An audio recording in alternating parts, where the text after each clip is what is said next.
నమస్కారం, DTV news కి స్వాగతం. హెడ్లైన్ చూద్దాం.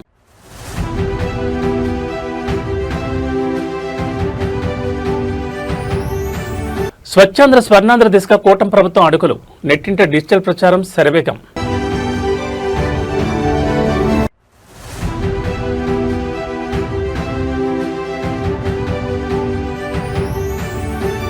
వైసీపీ మాజీ మంత్రి కుమారుడి వివాదంతో హీటెక్కిన ఏపీ రాజకీయం. సోషల్ మీడియాలో పీక్స్కు చేరిన వార్.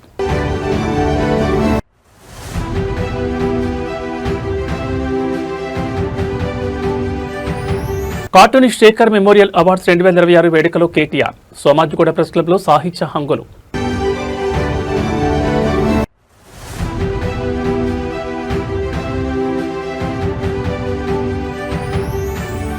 బాన్సువాడ ప్రభుత్వ ఆసుపత్రి నిర్లక్ష్యంపై హరీష్ రావు నిప్పులు. నిమ్స్లో బాలింతల పరామర్శ. ఇక డీటెయిల్స్ చూస్తే, ఆంధ్రప్రదేశ్ రాష్ట్ర సమగ్ర ప్రగతి, పర్యావరణ పరిరక్షణ లక్ష్యంగా కూటమి ప్రభుత్వం సరికొత్త సంకల్పంతో ముందుకు సాగుతోంది.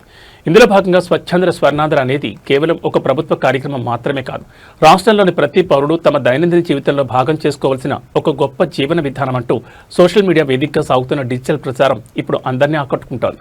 స్వచ్ఛత అనేది ప్రతి ఒక్కరి కనీస బాధ్యతని, స్వర్ణాంధ్ర నిర్మాణం ప్రతి పౌరుడి సంకల్పం కావాలని కూటమి నేతలు పిలుపునిస్తున్నారు. ఈ మార్పు సమాజంలో క్షేత్రస్థాయి నుంచి రావాలంటే విద్యాలయాలే సరైన వేదికలని ప్రభుత్వం భావిస్తోంది. పాఠశాలల్లో పిల్లలకు కేవలం పుస్తకాల్లోని చదువు మాత్రమే కాకుండా వ్యక్తిగత పరిశుభ్రత, వ్యర్థాల నిర్వహణ, పర్యావరణ పరిరక్షణతో పాటు సామాజిక బాధ్యతలపై ప్రాథమిక స్థాయి నుంచి అవగాహన కల్పించాల్సిన అవసరం ఎంతైనా ఉంది. ఈ రోజు మనం పిల్లలకు నేర్పే మంచి అలవాట్లే రేపటి నవ్యాంధ్రప్రదేశ్ భవిష్యత్ ముఖ చిత్రాన్ని అద్భుతంగా తీర్చిదిద్దుతాయని, నాటి భావి పౌరులే రేపు భవ్య పౌరులుగా ఎదిగి పరిశుభ్రమైన ప్రగతిశీలమైన స్వర్ణాంధ్ర నిర్మాణంలో భాగస్వాములవుతారని నేతలు ఆశాభావం వ్యక్తం చేస్తున్నారు. ముఖ్యమంత్రి చంద్రబాబు విజన్ తగ్గట్లుగా సీనియర్ నేత దేవినేని ఉమా సహా కూటమి శ్రేణులు ఇది మంచి ప్రభుత్వం అనే స్లోగన్తో ఈ కార్యక్రమాన్ని ప్రజల్లోకి బలంగా తీసుకెళ్తున్నారు. రాష్ట్ర వ్యాప్తంగా పచ్చదనం, పరిశుభ్రతను పెంపొందించేందుకు ప్రభుత్వం తీసుకుంటున్న ఈ చర్యలు మరియు నెట్టింట ట్రెండ్ అవుతున్న ఈ పోస్టులు ఇప్పుడు రాష్ట్ర వ్యాప్తంగా హాట్ టాపిక్గా మారాయి. క్లాసెస్ నుంచి కూడా ఏ ప్లాస్టిక్ యూస్ చేయకుండా అలాగే అవేర్నెస్ క్రియేట్ చేయాలని ఇప్పటి నుంచి ఏ క్లాస్. ఇప్పుడు మీ క్లాసెస్ లో ఎంత వరకు స్టూడెంట్స్ లో అవేర్నెస్ వచ్చింది? సార్ మేము అవేర్నెస్ రావడం కోసం మంత్లీ మా ప్రిన్సిపల్ సార్ మాకు ఇన్స్ట్రక్షన్స్ ఇస్తారు. ఇంకా మేము ప్రతి క్లాస్కి వెళ్ళి మా టీచర్స్ ఇంకా మేము వాళ్ళకి అవేర్నెస్ ఇస్తాం సార్. అంటే మీరు ఎక్కువ సిరమిక్ ప్లాస్టిక్ వాడకుండా స్టీల్ ప్లేట్స్ ఎక్కువ సపోర్ట్ చేస్తాం సార్. Steel plates, bottles. ఇప్పుడు ఎంత వరకు మీలో awareness? Sir, what is net zero? Avoiding the plastic or anything waste at near to zero. We are trying our best, sir. Yes. Also every third Saturday ఒక slot తీసుకుంటాం sir. General గా ఒక class ని తీసుకుంటాం. అట్లా అన్ని classes కి మెల్లమెల్లగా అవేర్నెస్ మొత్తం స్ప్రెడ్ అవుద్ది సార్. ఇప్పుడు ఎవ్రీ సాటర్డే మీకు అందరికి స్వచ్ఛ ఆంధ్రప్రదేశ్, స్వర్ణాంధ్రప్రదేశ్ కార్యక్రమం ఇచ్చాం. ఎంతవరకు మీరు ఎన్ని ఉపయోగించుకోగలుగుతున్నారు? ఆ రోజు అవేర్నెస్ గానీ, డిస్కషన్ గానీ, డిబేట్ గానీ. ఆంధ్రప్రదేశ్ రాజకీయాల్లో అధికార కూటమి, విపక్ష వైసీపీ నేతల మధ్య సోషల్ మీడియా వేదికగా సాగుతున్న వార్ మరోసారి పీక్స్కు చేరింది. వైసీపీ ప్రభుత్వ హయాంలో పనిచేసిన ఒక మాజీ మంత్రి కుమారుడికి సంబంధించిన వివాదాస్పద ఉదంతం, దానిపై తాజాగా వైసీపీ అధినేత వైఎస్ జగన్మోహన్ రెడ్డి స్పందించిన తీరు ఇప్పుడు రాష్ట్ర వ్యాప్తంగా చర్చనీయాంశంగా మారింది. జగన్ మాట్లాడిన మాటలపై కూటమి శ్రేణులు మరియు నెటిజన్లు సోషల్ మీడియాలో తీవ్రస్థాయిలో మండిపడుతున్నారు. సొంత పార్టీకి చెందిన మాజీ మంత్రి కుమారుడు అంత పెద్ద వివాదంలో చిక్కుకున్న సదరు ఘటనలో తీవ్రంగా నష్టపోయిన బాధితుల పట్ల జగన్కు ఒక్క మాట కూడా సానుభూతి పలికే మనసు రాలేదంటూ కూటమి నేతలు ధ్వజమెత్తుతున్నారు. కళ్ల ముందు తప్పు కనిపిస్తున్న సొంత పార్టీ నేతలను తప్పుబట్టే లేదా వారిని బహిరంగంగా ఖండించే కనీస ధైర్యం కూడా వైఎస్ జగన్ చూపించలేకపోయారని విమర్శిస్తున్నారు. ఈ దారుణ ఘటనపై జగన్ మాట్లాడిన తీరు చూసి సభ్య సమాజం అంతా తలదించుకునే పరిస్థితి వచ్చిందని ఆరోపిస్తున్నారు. ఇదేనా మీ పార్టీ నైతికత? తప్పు చేసిన వారిని వెనకేసుకురావడమేని రాజకీయమా అంటూ సోషల్ మీడియా వేదికగా బాహాటంగానే ప్రశ్నల వర్షం కురిపిస్తున్నారు. ఈ వివాదానికి సంబంధించిన ఎక్స్ వేదికగా వైఎస్ఆర్ కాంగ్రెస్ పార్టీని టార్గెట్ చేస్తూ వైసీపీ క్రిమినల్ పార్టీ అనే హ్యాష్ట్యాగ్తో నెటిజన్లు పెద్ద ఎత్తున పోస్టులు పెడుతున్నారు. తీవ్ర సంచలనం రేపుతున్న ఈ పొలిటికల్ అటాక్స్ మరిన్ని రాజకీయ పరిణామాలకు దారితీసేలా కనిపిస్తున్నాయి. సిదిరి అప్పలరాజు కొడుకు 18 ఏళ్ల పిల్లోడు బైకు తోలుతా ఉండి కర్మవశాత్తు బైకు తోలుతా ఉండి ఎవరిలో గుద్ది బైకు తోలుతా ఉండి ఒక మనిషి చనిపోయాడు. యాక్సిడెంట్లు అవుతా ఉంటాయి. యాక్సిడెంట్ అంటే బైక్, కారు రోడ్డు మీద పడటం కాదు పరం, ఒక కుటుంబం మొత్తం రోడ్డు మీద పడిపోవడం. మాకు దిక్కు ముక్కు లేదు. మరి నీళ్లతో పెడుతున్నావా జ్వరంతో ఉన్న పిల్లాడికి? ఏడ్ చేస్తాను, నా పరిస్థితి చేస్తాను, మా ఆయన ఏడ్ చేస్తాను. ఆవు మనసు కరిగితే 10 రూపాయలు ఇచ్చి బిస్కెట్ కవర్ తెచ్చిస్తే మా ఆయన పెడుతున్నాను పిల్లలకి. మరి నేను అక్కడికి వెళ్ళి తెచ్చి పెట్టేస్తాను. మా ఆయన చచ్చిపోయిన రోజు కూడా మా అక్కడ 10 రూపాయలు లేదు. సిదిరి అప్పలరాజు కొడుకు 18 ఏళ్ళ పిల్లోడు. సిదిరి అప్పలరాజు డాక్టర్, పలాస ఎమ్మెల్యే, మంత్రి, ఫిషింగ్ మంత్రి మన ప్రభుత్వంలో. నువ్వు అంత డబ్బు గలడు అయితే నీకు అవులేడు చేయలేరా? నీకు పదవి ఉన్నదని నీకు ఏడు చేయలేము. నిజమే, మేము చేయలేము. డబ్బు ఉందో, ధనం ఉందో, బియ్యం ఉందో చూడండి ఒకసారి వెళ్ళి. ఈ అమ్మాయి అబద్ధం చెప్పుతుందని 1,50,000. రాజకీయ విమర్శలు, ప్రతి విమర్శల మధ్య నిత్యం బిజీగా ఉండే బీఆర్ఎస్ వర్కింగ్ ప్రెసిడెంట్ కేటీఆర్ ఆదివారం ఒక వినూత్నమైన, ఆహ్లాదకరమైన సాహిత్య కళావేదికపై మెరిశారు. ప్రముఖ కార్టూనిస్ట్ శేఖర్ స్మారకార్థం సోమాజిగూడ ప్రెస్ క్లబ్లో నిర్వహించిన కార్టూనిస్ట్ శేఖర్ మెమోరియల్ అవార్డ్స్ 2026 ప్రదానోత్సవానికి ఆయన ముఖ్య అతిథిగా హాజరయ్యారు. ఈ సందర్భంగా ప్రతిభావంతులైన కార్టూనిస్ట్ ఎం నారు, చిత్రకారుడు కోరెళ్ల శ్రీనివాసులకు కేటీఆర్ చేతుల మీదుగా పురస్కారాలు అందజేశారు. ఈ వేదికపై కేటీఆర్ మాట్లాడుతూ నిత్యం రాజకీయ ఒత్తిడిలో ఉండే తమకు ఇలాంటి కవులు, రచయితలు, చిత్రకారుల వేదికలు ఎంతో ఉపశమనాన్ని, పాత జ్ఞాపకాలను అందిస్తాయని ఆనందం వ్యక్తం చేశారు. ఒక చిత్రం 1000 పదాలతో సమానమంటూ కార్టూన్లు సమాజంపై చూపే ప్రభావాన్ని కొనియాడారు. ఇదే క్రమంలో తనకు అంతర్జాతీయంగా బిల్ వాటర్సన్ సృష్టించిన Calvin and Hobbes cartoon scripts అంటే ఎంతో ఇష్టమని తన మనసులోని మాటను పంచుకున్నారు. అలాగే తెలుగులో ఈనాడు, శ్రీధర్, సాక్షి శంకర్ వంటి ప్రముఖుల ప్రతిభను ప్రశంసించారు. దేశంలో ప్రస్తుతం మహాత్మా గాంధీ చూపిన సిద్ధాంతాల అవసరం ఎంతైనా ఉందన్న కేటీఆర్ మత విశ్వాసాలు వ్యక్తిగతమని, పరస్పర గౌరవంతో సమాజం ముందుకు సాగాలని ఆకాంక్షించారు. ముఖ్యంగా తెలంగాణ ఉద్యమ సమయంలో కార్టూనిస్ట్ శేఖర్ గీసిన చిత్రాలు ప్రజల్లో ఉద్యమ స్ఫూర్తిని రగిలించాయని కేటీఆర్ గుర్తు చేసుకున్నారు. తీవ్ర అనారోగ్యంలోనూ తెలంగాణ బిల్లు పార్లమెంట్లో ఆమోదమైన రోజున శేఖర్ గణపాట్కు వెళ్లి ఆనందించిన ఘటన తనను ఎంతో కదిలించిందన్నారు. అయితే జూన్ 2, 2014 తెలంగాణ రాష్ట్రం ఏర్పడకముందే ఆయన మరణించడం దురదృష్టకరమన్నారు. జీవితంలో గెలుపోటములు సహజమని, అధికారంలో ఉన్నా లేకపోయినా ప్రజలకు మేలు చేయడమే ప్రజాప్రతినిధుల కర్తవ్యమని స్పష్టం చేశారు. వచ్చే ఏడాది నుంచి ఈ అవార్డుల వేడుకను ప్రెస్ క్లబ్లో కాకుండా రవీంద్ర భారతిలో మరింత వైభవంగా నిర్వహించేందుకు తన వంతు పూర్తి సహకారం అందిస్తారని కేటీఆర్ హామీ ఇచ్చారు.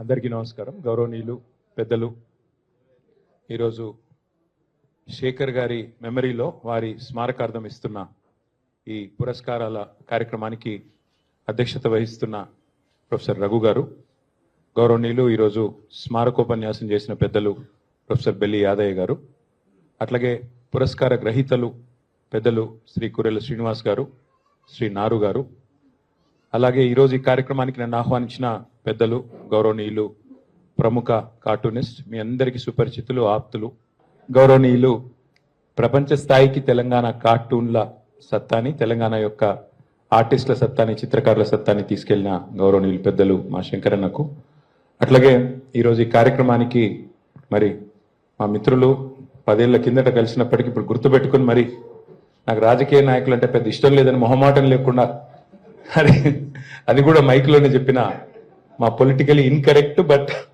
కరెక్ట్ ఆలోచన విధానం ఉన్న మా రమేష్ గారు, అట్లాగే ఈరోజు ఈ కార్యక్రమానికి నన్ను ఆహ్వానించిన సోదరుడు, మాకు ఢిల్లీ నుంచి మిత్రుడు, శేఖరన్న తమ్ముడు కంబాలపల్లి కృష్ణ గారు, అట్లాగే శేఖరన్న మరి ఆరాధించిందేమో చిత్రకళని, బట్ పెళ్లి చేసుకుంది చంద్రకళ గారిని, చంద్రకళ గారికి, అట్లాగే వారి కుమారుడు నందు, వారి కుమార్తె చేతన, వారి మనవడు యునీక్. నేను ఈ పేరు ఎక్కడ వినలేదు ఇదివరకు, ఫస్ట్ టైం వింటున్నా. మనమడి పేరే యునీక్. సో తమ్ముడు యునీక్కి, అట్లాగే వాళ్ళ చెల్లెలు స్వేచ్ఛకి, అట్లాగే ఈరోజు ఇక్కడికి విచ్చేసిన మిత్రులందరికీ మరి హృదయపూర్వకంగా నమస్కారాలు. ప్రెస్ క్లబ్లో ఉండే ప్రెస్ మిత్రులందరికీ కూడా ప్రత్యేకంగా నమస్కారాలు. మాకు తెల్లారు లేస్తే రాజకీయాల్లో నువ్వెంత అంటే నువ్వెంత, నీ బతికెంత అంటే నీ బతికెంత, తెల్లారు లేస్తే మాకు అదే పంచాయతీ ఉంటుంది. కానీ మీరు అంటున్నారు రఘు గారు ఏదో సమయం ఇచ్చారు, అమూల్యమైన సమయం అది ఇదని. నిజంగా చెప్పాలంటే ఒక 2 గంటలు ఇక్కడ నేను దాక్కున్నాను అనుకోవచ్చు. ఆ లొల్లి నుంచి, ఆ లొల్లి, ఆ బొబ్బ, ఆ రొద, తెల్లారలేస్తే వాడెంత తిట్టాడు నేనెంత తిట్టాలి అనే ఒక కాంపిటేటివ్ స్పిరిట్ ఏదైతే ఉంటుందో దాని నుంచి దూరంగా తెలంగాణ ప్రభుత్వ వైద్య రంగంలో జరిగిన ఒక ఘోరమైన వైఫల్యం ఇప్పుడు రాష్ట్ర వ్యాప్తంగా కలకలం రేపుతోంది. కామారెడ్డి జిల్లా బానుస్వాడ ప్రభుత్వ ఆసుపత్రిలో డెలివరీ అయిన తర్వాత వైద్యుల నిర్లక్ష్యం వల్ల వికటించిన వైద్యం కారణంగా తీవ్ర అనారోగ్యానికి గురై ప్రస్తుతం హైదరాబాద్ నిమ్స్ ఆసుపత్రిలో ప్రాణాలతో కొట్టుమిట్టాడుతున్న బాలింతను మాజీ ఆరోగ్య శాఖ మంత్రి బీఆర్ఎస్ ఎమ్మెల్యే హరీష్ రావు పరామర్శించారు.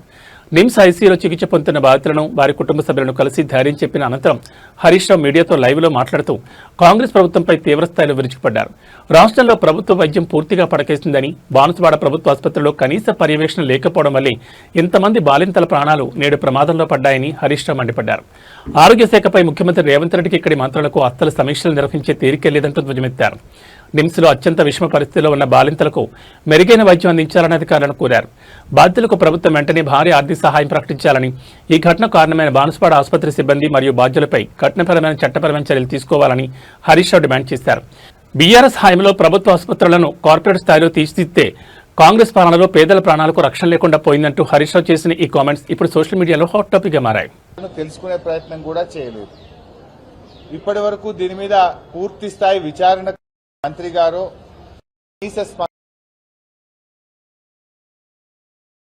కావస్తున్న రాష్ట్ర ప్రభుత్వం నుంచి కనీస స్పందన కూడా లేదు. ఇప్పటి వరకు ఒక శాసనసభ్యుడు, ఒక మంత్రి గారు, వైద్య ఆరోగ్య శాఖ ఒక ఉన్నతాధికారు వచ్చి పరామర్శించిన పాపాన పోయింది లేదు. సంఘటన ఎందుకు జరిగింది అని పూర్వాపరాలను తెలుసుకునే ప్రయత్నం కూడా చేయలేదు. ఇప్పటి వరకు దీని మీద పూర్తి స్థాయి విచారణకు కూడా ఆదేశించలేదు. ఇవాళ ఆ తల్లుల పరిస్థితి ఏంది? చిన్న పిల్లలు, వాళ్ళు పూర్తిగా కోలుకొనకపోతే రేపు ఆ పిల్లల్ని ఎలా చూసుకోవాలి, ఆ సంసారాన్ని ఎలా వెళ్లదీయాలి, ఆ కుటుంబ పరిస్థితులు ఎంత దారుణంగా దెబ్బతింటాయో ఒక్కసారి ఆలోచించాల్సిన అవసరం ఉంది. 10వ తేదీ 6గురికి మీరు సిజరింగ్ చేశారు. ఎప్పుడైతే వాళ్ళకి ఇన్ఫెక్షన్ వచ్చిందో మరి మళ్ళీ 11వ తేదీ ఎందుకు చేశారు? ఒకవేళ 10వ తేదీ సిజరింగ్ చేసిన వాళ్ళు రాత్రి నుంచే మోషన్స్, వామిటింగ్స్, చలి జ్వరంతో బాధపడుతున్నప్పుడు అదే థియేటర్లో మళ్ళీ 11వ తేదీ మరో 4గురికి కూడా సిజరింగ్ చేయడం వల్ల ఆ 4గురు కూడా ఎఫెక్ట్ అయినారు. అంటే ఇక్కడ వాళ్ళని మేము మాట్లాడినప్పుడు 2 విషయాలు చెప్తా ఉన్నారు. పేషెంట్స్ యొక్క అటెండెంట్స్ కానీ, పేషెంట్స్ కానీ, థియేటర్లో ఉన్నటువంటి ఇన్ఫెక్షన్ మాకు సోకింది, థియేటర్ మెయింటెనెన్స్ సరిగా లేకపోవడం వల్ల మేము 10 మందిని డాక్టర్ల నిర్లక్ష్యానికి బలయ్యాము అని చెప్పి చెప్తా ఉన్నారు. ఇంకొక పేషెంట్ అటెండెంట్ ఏమంటున్నారంటే కాలం చెల్లిన మందులు వాడారు, ఎక్స్పైర్డ్ మెడిసిన్ మాకు ఇవ్వడం వల్ల మాకు ఈ పరిస్థితి ఏర్పడ్డది అని చెప్పి ఇంకొక పేషెంట్ యొక్క అటెండెంట్స్ చెప్తా ఉన్నారు. భారత అంతరిక్ష పరిశోధన రంగంలో సరికొత్త చరిత్ర సృష్టించిన హైదరాబాద్కు చెందిన స్టార్టప్ సంస్థ స్కైరూట్ ఏరోస్పేస్ సాధించిన అద్భుత ఘనతపై ప్రధాని నరేంద్ర మోడీ ప్రశంసలు జల్లుకురిపించారు. పార్లమెంట్ సమావేశాల ప్రారంభానికి ముందు దేశ రాజధాని ఢిల్లీలో మీడియాతో మాట్లాడిన ప్రధాని స్కైరూట్ సక్సెస్ కావడం దేశానికి గర్వకారణమని కొనియాడారు. కేవలం 28 ఏళ్ల యువత ఒక రాకెట్ను విజయవంతంగా రోదస్సులోకి పంపించారని, భారత అంతరిక్ష ప్రస్థానంలో ఇది అత్యంత కీలకమైన ఘట్టమని ఆయన అభివర్ణించారు. దేశ ఆర్థిక ప్రగతి గురించి ప్రధాని మోడీ మాట్లాడుతూ ప్రపంచ దేశాలన్నీ ఆర్థిక ఒడిదుడుకులు ఎదుర్కొంటున్న భారతదేశం మాత్రం ఏకంగా 7.7% ఆర్థిక వృద్ధి రేటును నమోదు చేస్తూ దూసుకుపోతోందని స్పష్టం చేశారు. ఈ వృద్ధి రేటు దేశ ప్రగతికి, ప్రభుత్వ సరైన విధానాలకు నిదర్శనమని పేర్కొన్నారు. ఇదే తరుణంలో ప్రారంభం కానున్న పార్లమెంట్ సమావేశాల గురించి ప్రధాని కీలక వ్యాఖ్యలు చేశారు. ఉభయ సభలు సమావేశాలు సజావుగా సాగేందుకు, అత్యంత ఫలప్రదమైన చర్చలు జరిగేందుకు ఎంపీలందరూ పూర్తి స్థాయిలో సహకరించాలని పీఎం మోడీ పిలుపునిచ్చారు. యువత సాధిస్తున్న విజయాలు, దేశ ఆర్థిక వృద్ధిపై ప్రధాని చేసిన ఈ వ్యాఖ్యలు ఇప్పుడు దేశవ్యాప్తంగా డిజిటల్ ప్లాట్ఫామ్స్ లో ట్రెండ్ అవుతున్నాయి.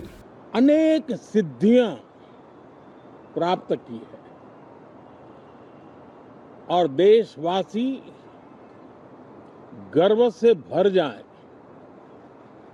इस प्रकार की सिद्धियों का सिलसिला चला है. चाहे राष्ट्रीय हो, अंतर्राष्ट्रीय हो और अब तो अंतरिक्ष भी हो. एक प्रकार से भारत के लिए गर्व के पल रहे हैं. पिछले वर्ष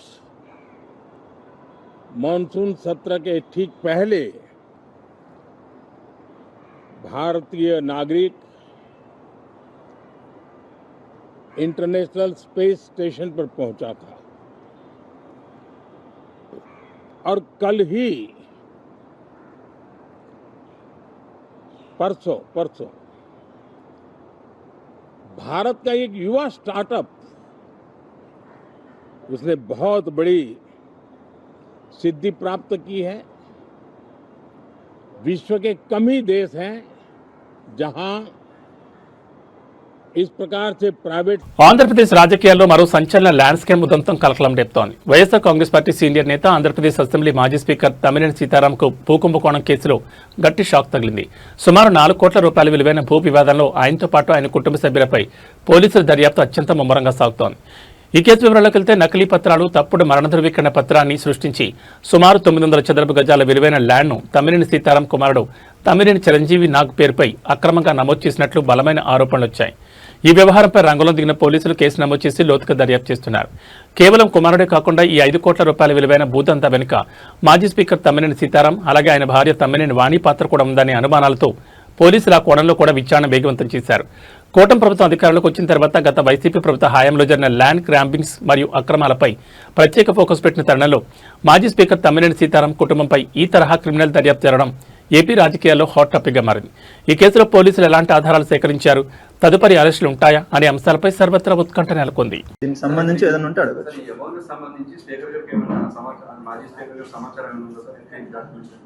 ఖచ్చితంగా ఉంది అండి, 100% వాళ్ళకు ఉంది. వాళ్ళకి ఆ ఇన్ఫర్మేషన్ తెలుసు. ఎందుకంటే వెరీ క్లియర్గా ఈ సైట్ ఓనర్ ఎవరున్నది వాళ్ళకి తెలుసు. ప్లస్ ఎవరైతే సేల్ చేస్తున్నారో ఆ పర్సన్ ఇక్కడ కానే కాదు, ఇక్కడ వ్యక్తే కాదు, జైపూర్ ఒడిశాకు సంబంధించిన వ్యక్తి. ఇప్పుడు అడపాల, ఇప్పుడు ఒక ఫ్యామిలీ సర్టిఫికేట్ మన దగ్గరికి తీసుకొని వచ్చినప్పుడు మీ నాన్న ఎవరు, మీ మదర్ ఎవరు అన్నది బేసిక్ క్వశ్చన్ అడుగుతాం మనం. అందులో వెరీ క్లియర్గా మా నాన్న అందవరపు గోవిందరాజు అన్న పేరు రాసి ఉంటే ఆ పర్సన్ బ్రతికే ఉన్నారు. ఆ పర్సన్ ఎవరున్నది మీకు అందరికీ తెలుసు. ఇక్కడ నేను చెప్పాల్సిన అవసరం కూడా లేదు. ఇక్కడ లోకల్గా ఏమని పిలుస్తారు, ఎందుకంటే అతనేం అన్నోన్ పర్సన్ కూడా కాదు, అందరికీ తెలిసిన పర్సనే అతను.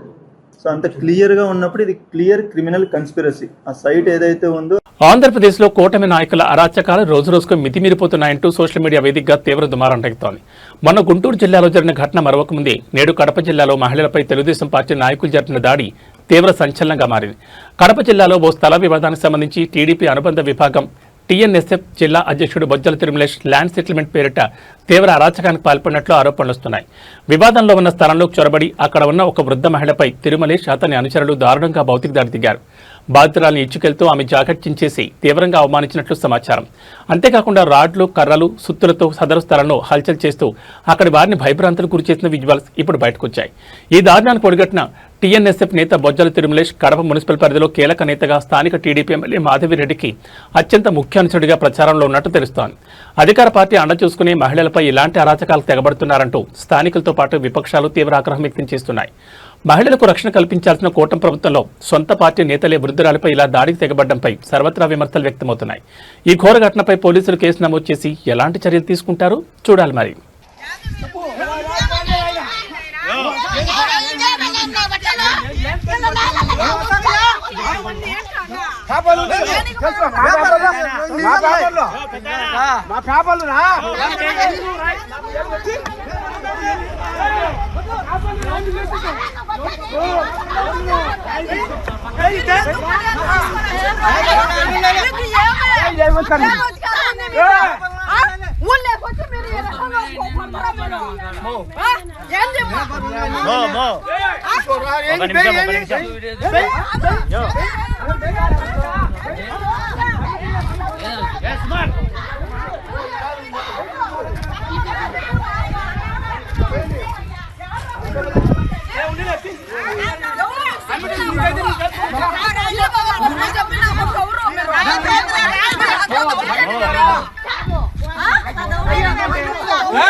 కర్ణాటకలోని బేలూరు హౌసన్ మార్గంలో నడిచే కేఎస్ఆర్టీసీ ప్రభుత్వ బస్సు ఒక యుద్ధ భూమిని తలపించింది. ఒక సీటు విషయంలో మొదలైన చిన్న వివాదం చివరికి మహిళా కండక్టర్, మహిళా ప్రయాణికుల మధ్య తీవ్రమైన శారీరక ఘర్షణకు దారితీసింది.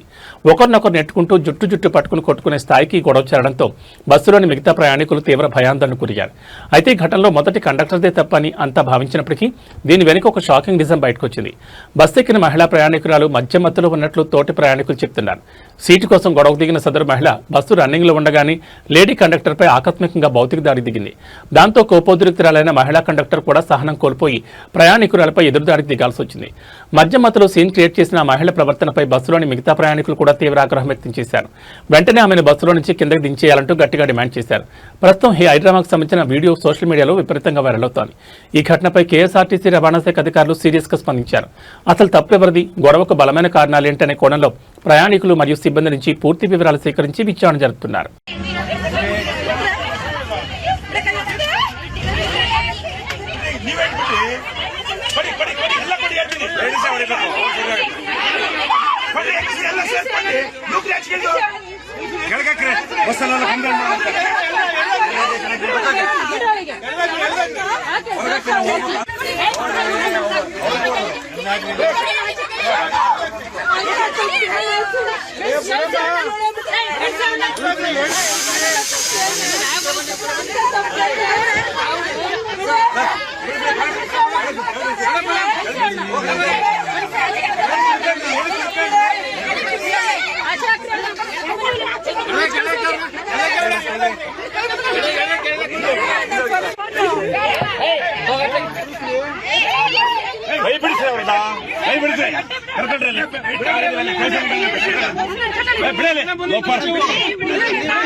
తెలంగాణలో రైతు రుణమాఫీ అంశం చుట్టూ సాగుతున్న రాజకీయాలు ఇప్పుడు మరింత వేడెక్కాయి. ముఖ్యమంత్రి సభలో రైతు రుణమాఫీపై నిలదీసిన ఓ సామాన్య పౌరుని పోలీసులు అక్రమంగా అరెస్ట్ చేయడంపై ప్రతిపక్ష బీఆర్ఎస్ పార్టీ తీవ్రస్థాయిలో ధ్వజమెత్తింది. ఈ చర్య ప్రజాస్వామ్యానికే పెద్ద మచ్చంటూ గులాబీ దళం కాంగ్రెస్ ప్రభుత్వంపై విరుచుకుపడింది. రైతు రుణమాఫీపై ప్రభుత్వం నిత్యం చెప్తున్న మాటలను క్షేత్రస్థాయిలో జరుగుతున్న వాస్తవాలను బేరీజు వేస్తూ సభలో ప్రశ్నించినందుకు ఒక సామాన్య పౌరుణ్ణి రైతును పోలీసులు బలవంతంగా అదుపులోకి తీసుకోవడం తీవ్రంగా ఖండించదగిన విషయమని బీఆర్ఎస్ పేర్కొంది. ప్రజాస్వామ్యంలో ప్రజలకు ప్రశ్నించే హక్కుంటుందని, ఇచ్చిన హామీల గురించి ముఖ్యమంత్రిని అడిగితే ఇలా అక్రమంగా అరెస్టులు చేయడం ఏ రకమైన పాలనని ప్రశ్నించింది. కాంగ్రెస్ ప్రభుత్వం తమ వైఫల్యాలను కప్పిపుచ్చుకోవడానికి పోలీసులను అడ్డుపెట్టుకుని గొంతు నొక్కి ప్రయత్నం చేస్తోందని, భయంతో కూడిన ఇలాంటి చర్యలు ప్రజాస్వామ్యానికి ఏమాత్రం మంచివి కావని బీఆర్ఎస్ హెచ్చరించింది. అక్రమంగా అరెస్ట్ చేసిన సదరు సామాన్య పౌరుని వెంటనే విడుదల చేయాలని డిమాండ్ చేసింది.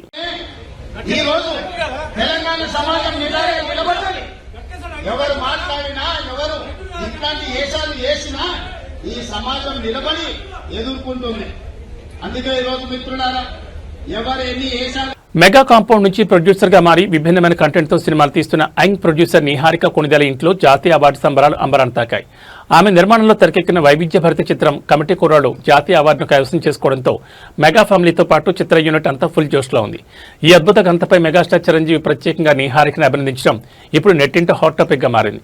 ఈ జాతీయ అవార్డు విజయంపై నిహారిక కొణిదెల మాట్లాడుతూ ఒక అరుదైన మెగా సెంటిమెంట్ గుర్తు చేసుకుని సంతోషం వ్యక్తం చేశారు.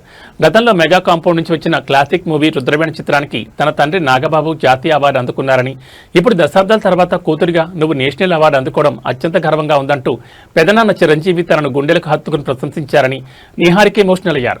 చిరంజీవి ఇచ్చిన కాంప్లిమెంట్ పై నిహారిక తనదైన శైలిలో స్పందిస్తూ ఈ టాలీవుడ్ ఇండస్ట్రీకే ఆయనే ఒక ఫ్రైడ్, అలాంటి ఒక పెద్ద తోపే వచ్చి నన్ను నువ్వు తోపువమ్మా అంటుంటే నేను నిజంగానే తోపులా ఫీల్ అవుతా కదా అంటూ ఎంతో సంతోషంగా నవ్వేశారు.